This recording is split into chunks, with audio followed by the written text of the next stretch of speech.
അപ്പം ഞാൻ കാണിക്കാൻ പോണത് ഒരു ചക്ക അട ഉണ്ടാക്കണതാണ്, പഴുത്ത ചക്ക കൊണ്ട് കേട്ടോ. അപ്പം ഞങ്ങൾ അടുത്ത വീട്ടിലെ പ്ലാവിൽ ഇഷ്ടം പോലെ ചക്ക ഉണ്ട്. അപ്പോൾ അവിടെ പോയി ചക്ക ഇടാൻ വേണ്ടി പോയതാണ്. അപ്പോൾ ആ ചക്ക ഇടുന്ന സീനൊക്കെയാണ് ഈ കാണുന്നത്. ഞങ്ങൾ ചക്കയൊക്കെ കഴിഞ്ഞു തുടങ്ങി. ഞങ്ങളത് ആദ്യം ജനുവരി ഫെബ്രുവരി ആ സമയത്ത് മൂക്കൽ തുടങ്ങും. പിന്നെ ഇപ്പോഴും ഒരു ചക്കയൊക്കെ ഉണ്ട്, എന്നാലപ്പോൾ നമ്മളെ ഇഷ്ടത്തിന് ഉണ്ടാവില്ല. അപ്പോൾ അവിടെ ഇഷ്ടംപോലെ ചക്ക ഉണ്ട് അയൽവക്കത്ത്. അപ്പോൾ അവിടെ പോയി ചക്ക ഇടുന്ന ഒരിതാണ്. അപ്പോൾ പച്ചച്ചക്കയും കിട്ടി, പഴുത്തക്കയും കിട്ടി. അപ്പോൾ പച്ചച്ചക്ക ഞാൻ ചുളപ്പറിച്ചിട്ട് ഫീസറിൽ വെക്കാൻ വേണ്ടിയിട്ട് കുറച്ച് പച്ചച്ചക്ക ഉണ്ടാക്കിയൊക്കെയുണ്ട്. അതുപോലെ അരിഞ്ഞിട്ട് കുറച്ച് വാട്ടിയിട്ട് ഉണക്കമൊക്കെ ചെയ്യാൻ കരുതിയിട്ട്. ഇപ്പോൾ ചക്കൻ്റെ സീസണാണ്, എല്ലാവരും ഇങ്ങനെ ചെയ്തോളി. നമുക്ക് ചക്ക ഇല്ലാത്ത കാലത്ത് ചക്ക തിന്നാൻ ഭയങ്കര പൂതിയാണ്. അപ്പോൾ മക്കൾ ഇപ്പോൾ ഈ ലോക്ക്ഡൗണൊക്കെ വന്നിട്ടില്ല, അപ്പോൾ അവർ എപ്പോഴെങ്കിലും വരുമ്പോൾ ഉണ്ടാക്കി കൊടുക്കാമെന്ന് കരുതിയങ്ങാണ്ടാണ് ഞാനിത് ഫീസറിൽ കവറിലാക്കിയിട്ട് ഫീസറിൽ വെക്കുന്നത്. ഇതിൻ്റെ ഒരു വീഡിയോ ഞാൻ ചെയ്തിട്ടുണ്ട്. സബിലൂസ് കിച്ചണിൽ പോയി സെർച്ച് ചെയ്താൽ കിട്ടും, അല്ലെങ്കിൽ ഞാൻ ഈ വീഡിയോൻ്റെ ഡിസ്ക്രിപ്ഷനിൽ ഇതിൻ്റെ ലിങ്ക് കൊടുക്കാം. അപ്പോൾ ചക്കക്കുരു അതേപോലെ നമുക്ക് പാത്ത് വെക്കാം. അപ്പോൾ ചക്ക അട ഉണ്ടാക്കാൻ വേണ്ടി വാഴൻ്റെ ഇലയിലാണ് കേട്ടോ ഉണ്ടാക്കുന്നത്. അപ്പോൾ വാഴൻ്റെ ഇല വെട്ടാൻ വേണ്ടി പോയതാണ്. അപ്പോൾ ഞങ്ങൾ പോകുമ്പോൾ ഞങ്ങളെ കൂടെ കോഴിക്കളും ഉണ്ടാവും കേട്ടോ. അപ്പോൾ വാഴൻ്റെ ഇലയൊക്കെ വെട്ടി കൊടുക്കുന്നതൊന്ന് വാട്ടിയെടുക്കണം. അപ്പോൾ വാട്ടിയിട്ടാണ് അട ഉണ്ടാക്കുന്നത്. അപ്പോൾ വാട്ടിയാൽ വാഴൻ്റെ ഇലയ്ക്കൊരു നല്ലൊരു ടേസ്റ്റാണ് കേട്ടോ. അപ്പോൾ വാഴൻ്റെ ഇലയിൽ ചോറ് തിന്നാനൊക്കെ നല്ല ടേസ്റ്റല്ലേ. അപ്പം ഇനി എങ്ങനെയാണ് ഇലയട ഉണ്ടാക്കുക എന്നും കൂടി ഒന്ന് കാണിച്ചു തരാം. അപ്പോൾ അതിൻ്റെ വീഡിയോയിലേക്ക് പോകാം. അപ്പോൾ അത് തറവാട്ടിൽ നിന്ന് തലേന്ന് കിട്ടിയ പഴുത്ത ചക്കിന് ഇപ്പോൾ ഞാൻ ഫ്രിഡ്ജിൽ വെച്ചിരുന്നു. അപ്പോൾ അത് കുറച്ചേ ഉള്ളൂ. അപ്പോൾ കുറച്ചാണ് ഞാൻ കാണിച്ചു തരുന്നത്. ഇട്ടുകൊണ്ടുവന്നത് മുറിച്ചിട്ടില്ല. അപ്പോൾ ഞാനിത് ചുളപ്പറിച്ച് കുരുവൊക്കെ കളഞ്ഞ് ചവണിയൊക്കെ കളഞ്ഞ് മിക്സിയിലിട്ടൊന്ന് അടിച്ചെടുക്കുന്നുണ്ട്. വേവിക്കൊന്നും വേണ്ട കേട്ടോ, മിക്സിയിലൊന്നിട്ട് കറക്കിയെടുത്താൽ മതി. വെള്ളം ഒഴിക്കാതെ അങ്ങോട്ട് കറക്കിയെടുക്കണം. അപ്പോൾ ഇതേപോലെ നന്നായിട്ട് അടിഞ്ഞു കിട്ടും. അപ്പോൾ ഇത് വെച്ചിട്ടാണ് ഉണ്ടാക്കുന്നത്. പിന്നെ ഇതിലേക്ക് ശർക്കരയും വേണം. നല്ല മധുരമുള്ള ചക്കയാണെങ്കിൽ കുറച്ച് ശർക്കര മതി. ഞാൻ 2 വെല്ലാണ് എടുത്തിട്ടുള്ളത്. അപ്പോൾ അതൊന്ന് പാനിയാക്കി എടുക്കണം. അപ്പോൾ ഞാൻ ചക്ക അടിച്ചത് ഒരു പാത്രത്തിലേക്ക് ഇട്ടിടണം കേട്ടോ. ഇനി ഇതിലേക്ക് കുറച്ച് പൊടി ഇട്ടിട്ട് കൂട്ടിയെടുക്കണം. ഞാനൊരു 1.5 ഗ്ലാസ് 2 ഗ്ലാസ് പോലും പൊടി എടുത്തിട്ടുണ്ട്. അപ്പോൾ നിങ്ങൾക്ക് എത്രയാണോ വേണം, ചക്കയാണ് ഇതിൽ കൂടുതൽ വേണ്ടത്. അപ്പോൾ ഞങ്ങൾ ചക്ക പഴുത്തൊക്കെ കുറച്ചുള്ളൂ. അപ്പോൾ ഞാൻ കൂടുതൽ പൊടി എടുത്തിരിക്കുന്നത്. ഇതിലേക്ക് ചക്കയാണ് കൂടുതൽ വേണ്ടത് കേട്ടോ. പൊടി കുറച്ചും പഴുത്ത ചക്ക കൂടുതലും, എന്നാലാണ് അതിൻ്റെ ഒരു ചക്കൻ്റെ ഒരു ടേസ്റ്റ് കിട്ടുള്ളൂ. ഞാൻ ആദ്യം 1.5 ഗ്ലാസ് പൊടി ഇട്ടു. പിന്നെ അപ്പോൾ അതെനിക്ക് തികയില്ലാന്ന് തോന്നി, എനിക്ക് തറവാട്ടക്കും കൊടുക്കണം. അപ്പോൾ ഞാൻ 2 ഗ്ലാസ് പൊടി തന്നെ എടുത്തു. ഞാൻ എടുത്തിരിക്കുന്നത് പത്തിരിപ്പൊടിയാണ് കേട്ടോ, നൂൽപുട്ടിൻ്റെ പത്തിരിൻ്റെയൊക്കെ പൊടി. അപ്പോൾ നന്നായിട്ട് കുഴച്ചെടുക്കണം. അപ്പോൾ അതിന് വേണ്ടി ശർക്കരൻ്റെ പാനി അതിലേക്ക് ഒഴിക്കുന്നുണ്ട്.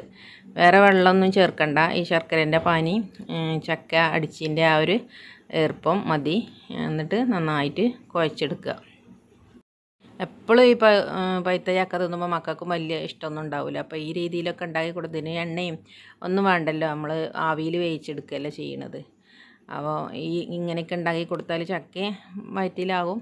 അപ്പോൾ നല്ല കൈ വെച്ചിട്ട് തന്നെ കുഴച്ചെടുത്തു. അതിലേക്ക് ഞാനൊരല്പം ഏലക്കായ ഇട്ട് കൊടുക്കുന്നുണ്ട്. പിന്നെ തേങ്ങ ഇട്ട് കൊടുക്കുന്നുണ്ട്. തേങ്ങ നമ്മളെ ഇഷ്ടത്തിന് കൂട്ടിയും കുറച്ചൊക്കെ കൊടുക്കുക. തേങ്ങ ഉള്ളവരാണെങ്കിൽ നല്ലോണം ഒരു തേങ്ങയൊക്കെ ഇട്ടിട്ട് കുഴച്ചെടുക്കുക. തേങ്ങയും പഞ്ചസാരയും ഉണ്ടെങ്കിൽ ഏത് വൈക്കോലും ടേസ്റ്റാണ്. ഞങ്ങളിപ്പോൾ ഇടയ്ക്കിടയ്ക്ക് പറയലുണ്ടായിനി. അപ്പം ഞാനിതിലേക്ക് അല്പം ഉപ്പിടാൻ മറന്നു പോയിരുന്നു. അപ്പോൾ ഒരു അല്പം ഉപ്പും ആ മധുരം ബാലൻസ് ചെയ്യാൻ വേണ്ടിയിട്ട് ഒരു അല്പം ഉപ്പും ചേർത്ത് കൊടുക്കണം കേട്ടോ. ഞാനത് മറന്നു പോയിനി, കഴിച്ചപ്പോഴാണ് ഓർമ്മ വന്നത്. അപ്പോൾ നമ്മളെ ഇതൊക്കെ ഇവിടെ റെഡിയായി. കൈയൊന്ന് നനച്ചിട്ട് ചെറിയ ഉരുളകളാക്കിയിട്ട് വാട്ടിയ വാഴൻ്റെ ഇല ഉണ്ടല്ലോ അതിൽ ഉരുളകളാക്കിയിട്ട് നമ്മൾ പരത്തി കൊടുക്കുക. അപ്പോൾ ഒരു ഭാഗത്ത് ഇതേപോലെ വെച്ചിട്ട് നമ്മൾ ആ ഇലനെ ഒന്ന് മടക്കിയിട്ട് അതിനെ ഒന്നിങ്ങോട്ട് അമർത്തി കൊടുത്താൽ അട റെഡിയായി. അപ്പോൾ ഞാൻ ഇതേപോലെ ഒന്നുകൊണ്ട് മടക്കി കൊടുത്തിട്ടുണ്ട് കേട്ടോ. എന്നിട്ട് നമ്മൾ കൈ വെച്ചിട്ട് നന്നായിട്ട് ഒന്നുകൊണ്ട് ഷേപ്പാക്കി എടുത്താൽ മതി.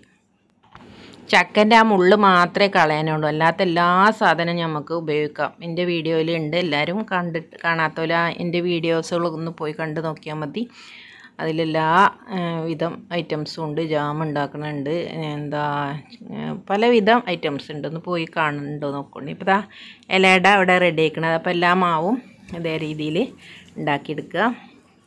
അപ്പോൾ ഞാനിത് ആവിയിലാണ് വേവിക്കുന്നത്, ഇഡ്ഡലി തട്ടിലോ അല്ലെങ്കിൽ ആവി കയറ്റണ എന്തെങ്കിലും. അപ്പോൾ ഞാൻ ഈ ഇങ്ങനെ ഒരു ഓട്ടപാത്രമാണ് എടുത്തത്, എല്ലാതും കൂടെ വെച്ചിട്ട് ആവി കയറ്റാൻ വേണ്ടിയിട്ടാണ്. അപ്പോൾ അധികം ഉണ്ടായപ്പം അപ്പം ഇഡ്ഡലി തട്ടിൽ കൊള്ളായിട്ട് ഇങ്ങനെയാണ് ഞാൻ ചെയ്തത്. അപ്പോൾ അടിയിലൊരു പാത്രം വെച്ചിട്ട് ഈ ഓട്ടപാത്രം വെച്ചിട്ട് അതിൽ ആവി കയറ്റിയെടുത്താൽ മതി. കുറേ സമയം തന്നെ കുറേ അട ആവിയിൽ വേവിച്ചെടുക്കാം. ഞാൻ ചക്കക്കാലായ ഈ രീതിയിലൊക്കെ ഉണ്ടാക്കലുണ്ട് കേട്ടോ. അതുപോലെ ആലുവ ഉണ്ടാക്കലുണ്ട്, ചക്ക വെളിച്ച ഉണ്ടാക്കലുണ്ട്, അങ്ങനെ എല്ലാ ഐറ്റംസും ഉണ്ടാക്കലുണ്ട്. അപ്പോൾ ഞാനിതാ ഇങ്ങനെ ഒരു പാത്രത്തിൽ വെള്ളം വെച്ച് അതിൻ്റെ മുകളിലാണ് ഇങ്ങനെ ഒരു തട്ട് വെച്ചിട്ട് മൂടി വെച്ചാണ് ചെയ്തത്. ഒരു 10 മിനിറ്റ് നമുക്ക് ഇങ്ങനെ ഒന്ന് ആവിയേറ്റിയെടുക്കാം. പൂവടയൊക്കെ ആവിയേറ്റിയെടുക്കണ ആ ഒരു ഇത് തന്നെയാണ്. അപ്പം ഞാൻ അതിൻ്റെ ഉള്ളിലൊരു തട്ടും കൂടിയും വെച്ചിട്ടോ, ഞാൻ ആവി പുറത്ത് കൊണ്ടാന്ന് എഴുതിയിട്ട് പെട്ടെന്നാകാൻ വേണ്ടിയിട്ട് ഒരടപ്പും കൂടിയും വെച്ചു. 2 അടപ്പ് വെച്ചിട്ടാണ് ഞാൻ ആവിയേറ്റിയത്. അപ്പോൾ ഇഡ്ഡലി തട്ട് ആണെങ്കിൽ ഇങ്ങനത്തെ ഇതിൻ്റെ ആവശ്യമില്ല. അപ്പോൾ നമ്മൾ അട ഇവിടെ റെഡി ആയിട്ടുണ്ട്. അപ്പോൾ 4 മണിക്കൊക്കെ കുട്ടികൾക്കും എല്ലാവർക്കും പറ്റണതാണ് കട്ടൻ ചായയും അടയും. നല്ല ടേസ്റ്റാണ് കേട്ടോ. ഇനി ഞാൻ ചക്കക്കുരു കേടുകൂടാതെ എങ്ങനെ വെക്കണമെന്ന് എൻ്റെ വീഡിയോ ആയിട്ട് വരണ്ടി. അപ്പോൾ എല്ലാവരും ഈ രീതിയിലൊന്ന് ഉണ്ടാക്കി നോക്കുക. അതാ നല്ല ടേസ്റ്റാണ്. ശർക്കരയും തേങ്ങയും അതുപോലെ ഏലക്കായൊക്കെ ഇട്ട് കഴിക്കാൻ. അപ്പോൾ ഞാൻ പറഞ്ഞ പോലെ തന്നെ ചക്കയാണ് കൂടുതൽ എടുക്കേണ്ടത്, പൊടിയല്ല. അപ്പോഴാണ് ആ ഒരു ചക്കൻ്റെ കൂടുതൽ ടേസ്റ്റ് കിട്ടുള്ളൂ. ഇങ്ങനെ ഉണ്ടാക്കിയാലും കുഴപ്പമൊന്നുമില്ല. അപ്പോൾ ഇൻഷാ അല്ലാഹ് പുതിയൊരു വീഡിയോയുമായി വീണ്ടും കാണാം. Thank you.